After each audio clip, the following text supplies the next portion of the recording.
వి gold trusted gold buyers తాకట్టులో ఉన్న బంగారాన్ని విడిపించి ఈ రోజు ఉన్న మార్కెట్ ధరకే కొనబడును. మరిన్ని వివరాలకు సంప్రదించండి 77107720.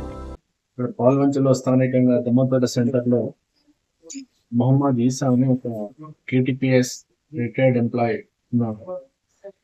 అతనికి అబ్దుల్ రసీల్ కొడుకు ఉన్నాడు, అతనితో పాటు ఇంకో కొడుకు ఉన్నాడు. ఆ కొడుకు కొత్తగూడెంలో ఉంటాడు. ఈ అబ్దుల్ రసీల్ మొత్తం వాళ్ళ తల్లిదండ్రులతో పాటు ఇక్కడనే దమ్మపేట సెంటర్ లోనే ఈ అబ్దుల్ రసీద్ భార్య అయినటువంటి మొహమ్మద్ ఇస్రత్ కి వాళ్ళ అత్తకి అంటే డబ్బుల విషయంలో తరచుగా గొడవలు జరుగుతా ఉంది. ఈ ఇస్రత్ ఉద్దేశం ఏంటంటే ఈ కేటీపీఎస్ రిటైర్ అయిపోయిన తర్వాత చాలా డబ్బులు ఇచ్చినాయి, పెన్షన్ వస్తా ఉన్నది, మాకేం ఇవ్వడం లేదు అని చెప్పేసి ఒక అనుమానం ఆమెలో ఉంది. దానికి తగ్గట్టుగా ఇంట్లోనే ఒక గది ఉంది, ఆ గదిలో బీరువా ఉంది. ఆ గదిలోకి వీళ్ళ ఈమెను ఎంటర్ కానిస్తలేదు వాళ్ళ అత్త. ఎప్పుడైనా కూడా ఒక గది తప్పించి మిగతా వాటిని యూజ్ చేసుకోండి అని ఇలా చెప్తా ఉంది. కానీ దానిలో ఎన్నడూ కూడా తనకు ఉన్నటువంటి నగల గురించి కానీ డబ్బుల గురించి కానీ ఎప్పుడు ఎటువంటి విషయం చెప్పలేదు, ప్రస్తావించలేదు. ఈ విషయంలో చాలా సార్లు కూడా గొడవలు జరిగినాయి.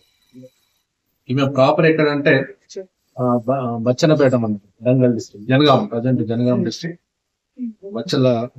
బచ్చన్నపేట. వాళ్ళ ఫాదర్ పేరు మొహమ్మద్ ఉస్మా. ఈ కూడల వల్ల ఫాదర్ పేరు మొహమ్మద్ ఉస్మా. ఇతను అక్కడే ఆ బచ్చన్నపేటలోనే ఉంటాడు. అయితే చాలా రోజుల నుంచి గొడవలు జరుగుతున్నాయి కాబట్టి ఇంట్లో చాలా ధనం గాని నగలు గాని ఉండుంటది, వాటిని దొంగతనంగా వచ్చి తీసుకెళ్లాలని ఒక ఆలోచన కలిగింది.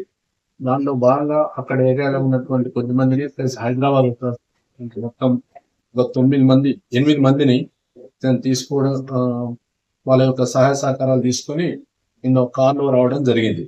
దీనికి ముందు ఇక్కడ ఏంటంటే ఇక అబ్దుల్ రసూల్ కొడుకైనటువంటి అబ్దుల్ వాజిద్ 20 years అతను ఇంట్లోనే ఉంటాడు. అంటే మన్మడు, ఒక ఈ మొహమ్మద్ ఈసా గారి మన్మడు, కొడుకు మన్మడు. అతను ఏం ప్లాన్ చేస్తాడంటే, మీరు ఇక్కడ దగ్గరికి వచ్చిన తర్వాత మా నాయనమ్మ అంటే బయటకన్నా వస్తుంటది, లేకుంటే నేను డోర్ తీస్తాను, మీరు లోపలికి వచ్చేసేయండి, వచ్చేసి బెదిరించి ఇంట్లో ఉన్నటువంటి డబ్బును నగలను దోసుకొని వెళ్ళాలి అలా ప్లాన్. ఆ క్రమంలో కనుక ఎవరైనా ఎదురు తిరిగితే దానికి కూడా రెడీ. అందుకోసమే ఆ రాడ్స్, నైఫ్ కూడా తీసుకొని వచ్చారు. వాళ్ళ ఫేసెస్ కవర్ చేయడం కోసం మంకీ క్యాప్స్ కూడా తీసుకొని రావడం జరిగింది.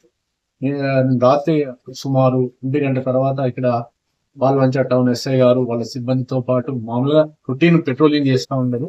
వాళ్ళ ఇంటి దగ్గర సస్పిషన్స్ అని 2 కార్లు వచ్చారు. వీళ్ళు మొత్తం ఆ 2 కార్లు ఆగి ఉండడము, కొన్ని సస్పిషన్ మూమెంట్స్ గ్రహించి సడన్ గా వాళ్ళని ఆపి కార్లు ఫస్ట్ ఏదో చెప్తా ఉన్నారు. వాళ్ళకు నమ్మకం కలగక కార్లు చూస్తే కార్లో ఈ నైఫ్స్ ప్లస్ మంకీ క్యాప్స్ ఉన్నాయి.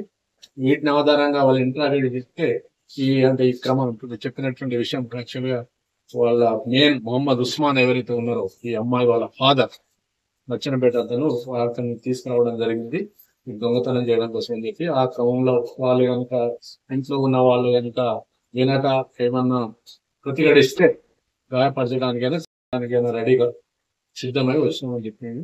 వాళ్ళ కన్ఫ్యూషన్ స్టేట్మెంట్ అంతా రాశాము. వాళ్ళ ఉపయోగించినటువంటి నైఫ్స్, మంకీ క్యాప్స్, 2 కార్లు ఇవన్నీ కూడా సీజ్ చేయడం జరిగింది. వారికి ఫోటో ప్రొడ్యూస్ చేస్తాం. ఎన్ని ఫోన్లు దొరికినాయి సార్?